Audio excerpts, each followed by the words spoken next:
トッティさん、はい、すいません、ちょっと今お時間いいですか？はい。相談がありまして、そうだ。はい、トラブルに関してのことなんですけど、トラブル。はい、ダイビングをしている中でのトラブル、もちろん小さいの大きいのあると思うんですけど、今までトッティさんが経験されてきた中で、こういう場面でこういうトラブル出やすいなとか、具体的に言うとエントリーの時とか、水深が下がっていく時、こういうことが出やすいっていうのがあったらちょっと教えてほしくて。私たちガイドも今それを勉強しながら日々やってるんですけど、実際にどんなパターンが多いとかで、お客様はどんなことに注意してもらえたらそういうトラブルが減っていくのかっていうので、ちょっとトッティさんの経験談から何かお話しいただけたらなと思うんですけど、いいですか？はい。お願いします。なるほど。はい、トラブル、はい、ガイド目線とお客様目線で。そうですそうです。本当です。そしたらじゃあ機材を背負ってエントリーするまでの間でよく出やすいトラブルってどんなものがありますか？まずエントリーまでってとてもトラブルが出る確率が高いゴールデンタイムというか、もう一番出やすいっていう。一番出やすい。へえ。なぜならみんなボンボンボンボンエントリーしていく中で、お客さんみんな、早く行かなきゃ早く行かなきゃ、私も行かなきゃ、遅くなってるみたいなマインドになってしまうので、確認不足とか忘れ物とかがまず多いですね。焦る気持ちから出てくるそうそうそうそうそうそうそうそう。でその結果バルブ閉め忘れとか、カメラ取り忘れとか、たまにマスクつけてレギュレーター加えてこうやって行こうとしてる人とかもいたよね。あとフィン履かないで行く人もいましたね。これは落ち着いてれば絶対に起こらないことで、じゃあその落ち着くために、そのような確認ミスとか、し忘れっていうのを防ぐためには、今の話で落ち着くことが大事っていうことになるんですよね。じゃあ落ち着かせるために、いいですね。どんないい質問。ことが効果的ですか？もうそれがね、確信中の確信で、具体的に何を気をつければいいかっていうと、自分に時間を作ること。自分に時間を作る。そう。なんで焦るかっていうと、人間時間がないと焦るようにできている。だからどう時間を作ればいいかっていうと、準備を早めに始めておく。例えばウエイトつけとく、ブーツ履いとく、マスクの曇り止め済ましとく、カメラ先に撮っておく、などなど、ブリーフィングとか行く準備が始まる前に自分なりに準備をしておくことで時間を生み出せるので、そうなると精神的余裕ができるので、行かなきゃ行かなきゃみたいなマインドがかなり抑えられるので、焦りやすい人とか忘れ物しやすい人っていうのは、それがもう圧倒的に改善できる一番の方法という感じだね。自分に時間を作るために全て早く準備しておくってことですね。そうさとみも毎日お客さん見てるから分かると思うんだけれども、準備めっちゃ遅い人って結局せかせかしなきゃいけなくなってそんな感じしますね。でいろいろアシストね、してるじゃん。これ忘れてますよとか、レギ加えるの忘れないようにとか。そうなるほど、じゃあ次エントリーしてから、言うたら海水に体が触れてる状態、水面であっても集合場所に行く、途中で起こりやすいトラブルとか、トラブルではなくてもちょっとしたミスとか、そんなものはどういうことが多いですか？これもね、いろんなトラブルが起こるじゃん。例えば沈めないとか、例えば耳抜きできないとか、あと多いのなんだろうな、呼吸ちょっと苦しくなりましたとか、やっぱりその人間っていうのは水面付近が一番ストレスがかかりやすいようにできていて、そうで、今言ったそういういろんなトラブルが出るんだけど、それはなぜ出るかっていうと、極論焦っているから。さっきと同じところに行き着くんですね。そう、もうトラブル確率で言うとみんな焦ってるからほぼトラブルが出るっていう感じ。落ち着いてればトラブルは結構未然に防げることが多いし、できる方はそうやって未然にトラブルを防いで自分が焦らない状況をちゃんと作りながら行ってるんだけど、例えば初心者さんの方とか、エントリーしたら水面付近っていうのはさっきストレスがかかりやすいっていう話したと思うんだけど、身体的な反応として呼吸が上がる、まずはははは過呼吸になって息が吐けてなくて浅くなって速くなって、こうなると呼吸とメンタルっていうのは密接に連動しているともう科学的に解明されているので、それで焦っちゃう。そうで、呼吸が速くなって気持ちが焦ってることによって他の全部のことが落ち着いてればできるはずなのに、焦ってるからできなくなる。例えば沈めない人も BCD の空気そもそもちゃんと抜ききってない、体寝たままこうやってやってるとか、そもそも排気するの忘れてヘッドファーストしようとしてる人もやっぱり、いるし、あと耳が抜けなくなる原因っていうのも呼吸が速くなって浅くなって、そうすると耳抜きに込められる力が少なくなってしまうので、耳抜けなくなるっていうのがもうほとんどのパターンなんだけれども、これが呼吸が速いことによって浅いことによって誘発されてしまう。あとその他集合場所はあそこって言ってるのに全然違う方向かってったりとか、そういうのも、やっぱり焦りから来るもの、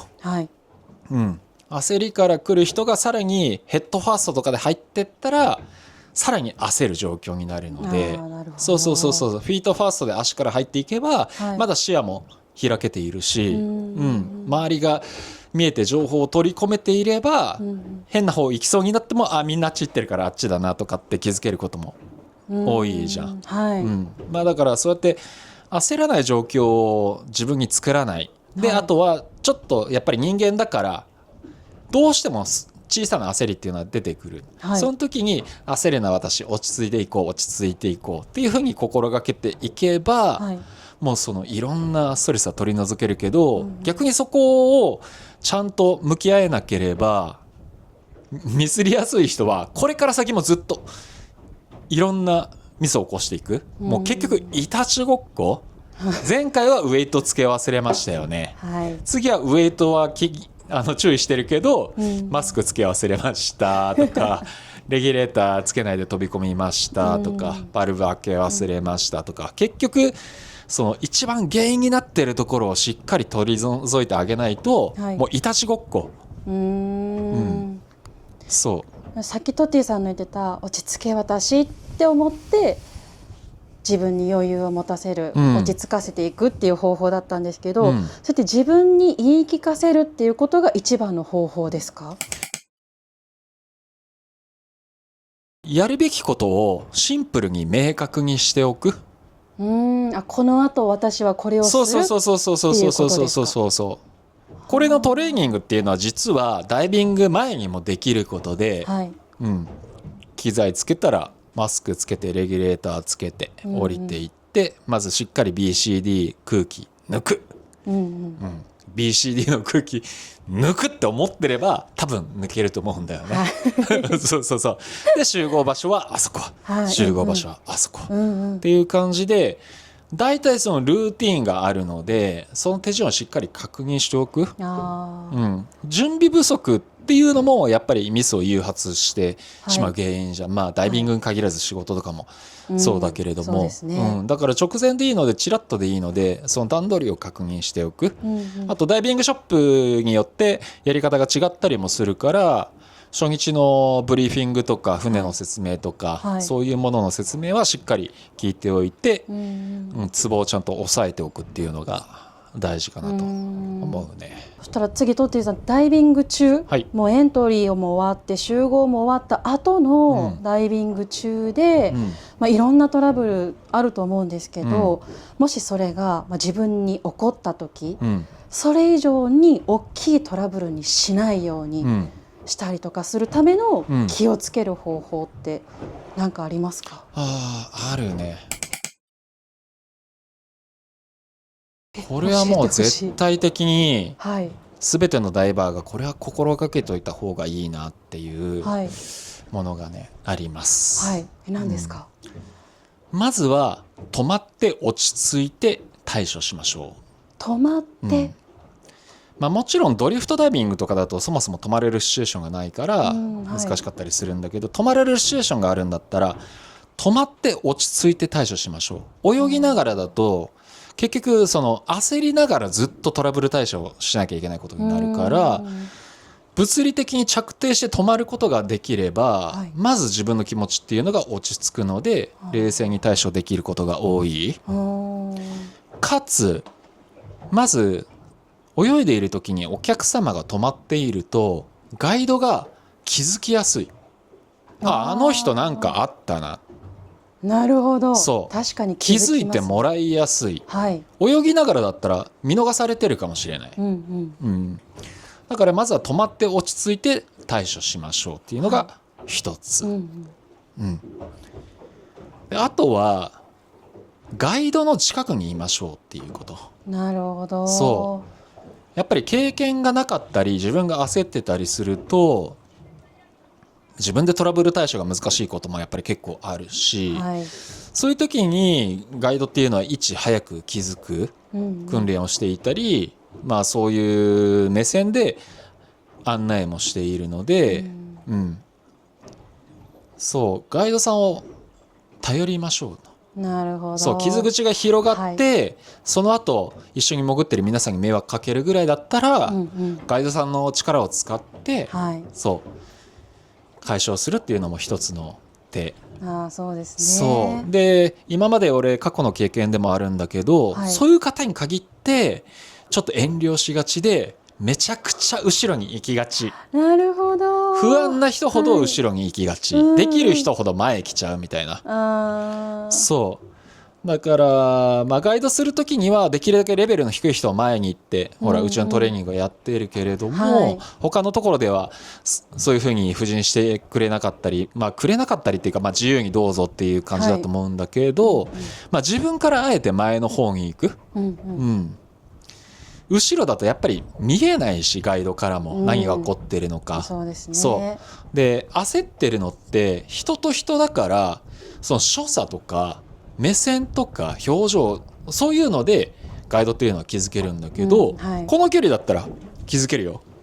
でも遠かったらもう見えないから気づいてもらいにくいし、あとガイドさんの近くにいることでさっきの話にも通じるけれども時間を生み出すことができる。余裕を持って。そう、一番後ろでトラブったらまずガイドさんと合流するのに時間かかるし、焦っている中で時間も経てば経つほど状況は悪化していくので、そういう観点でもガイドの近くにいるっていうのがトラブルの傷口を減らすとても有効的な方法っていう感じだね。もしご自身で、私ちょっと不安なところがあるな、自信がちょっとまだ完璧じゃないなっていう方は、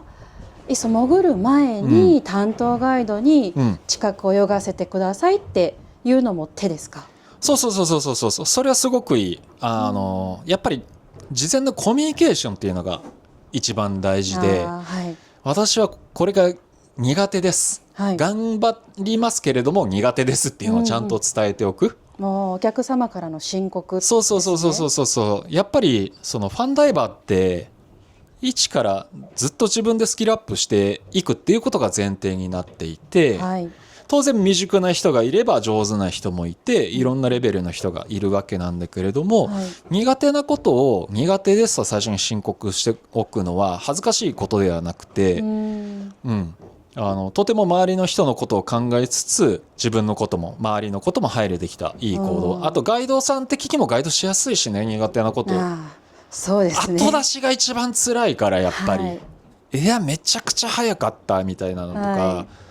たまにやっぱりあるじゃん。そういう時他のお客様に迷惑をかけざるを得ない、早く上がらなきゃいけないとか、見どころ早く切り上げなきゃいけないみたいなことも生まれるので、ちゃんとコミュニケーションを取って苦手なことは苦手ですと言っておく。ただその自分がちゃんとスキルアップするっていう前提はファンダイバーとして忘れてはいけない。やっぱ上手になりたいから今の状態を自分でも把握しておく、その状態をガイドさんと共有して知ってもらっておくっていうのも大事ってことですね。上手になりたいからではない。みんなで楽しむために最低限のスキルは備えてなければいけないっていうのが基本前提。どこまでスキルアップするかは本人の自由だけれども、そのエリアに行って、例えば宮古島だったらね、地形ポイントが有名で深い場所もすごい多くて、それなりのスキルがちゃんと必要で、でそういうポイントにもちゃんと対応できるように宮古島に潜りに行くんだったらある程度スキルアップしておかなければいけないし、未熟なまんますごいガンガン行くショップに予約するようなことはリサーチ不足で、やってはいけないし、というのが前提になるね。なるほど、ちょっと今日急でしたけど、トラブルのこといろいろ聞かせてもらってありがとうございました。多分私含め今見てくれてる方もそうかって気づくこといっぱいあったと思うんで、ちょっと今後の参考にさせてもらいたいと思います。どうもありがとうございました。